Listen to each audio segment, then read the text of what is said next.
when you want to start a new practice or come back to one, what you want to do is you want to develop an addiction to it.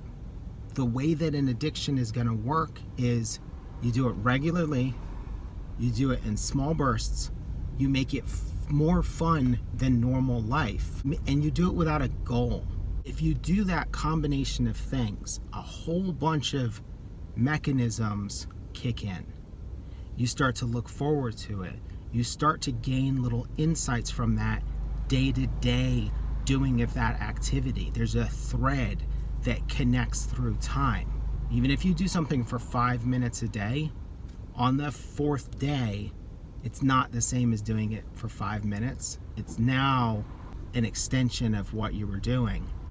And what will end up happening is that you will start to do that activity for longer and longer periods of time. This is the philosophy that I use whenever I want to start doing something. I don't go out and get equipment. I don't take a class. I think I've made videos talking about how I don't like learning on the job. I prefer to learn on my own and then apply it on the job. So I've done these typographic exercises. I've done daily drawing. I have done music projects this way. For a while, I used to just make a drawing in SketchUp every day. I knew a little bit of SketchUp, but not a lot. I would sit down, set a timer, and just draw in SketchUp.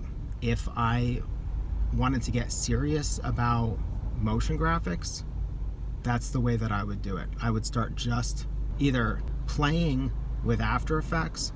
I might get an iPhone app that lets me do something resembling motion graphics, and then I would use that for a predetermined amount of time, because of the fact that as long as things are moving, then I am learning. And then what ends up happening is you always hit a point where you want to move up, whether it's with the fact that this video that you're seeing is double the length of the edit because I'm going back and I'm redoing a lot of sentences and cutting stuff out. That's not a thing I used to do, but it's the thing that happens with the repetition.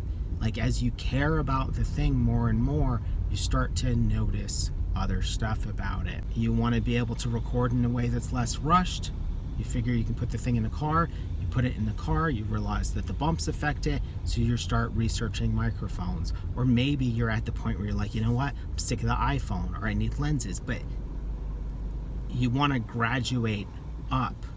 So it's like, there's nothing wrong with learning how to edit in iMovie, because eventually you're going to hit the thing where you're trying to do something and you're either going to hack iMovie to make it work, which is one of those things that really benefits you when you start hacking stuff, or you're going to be like, I guess I need to learn Final Cut or Premiere or whatever.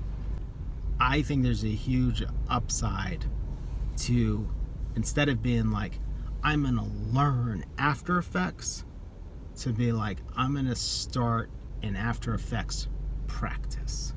If it's meant to be, I'll get addicted to After Effects.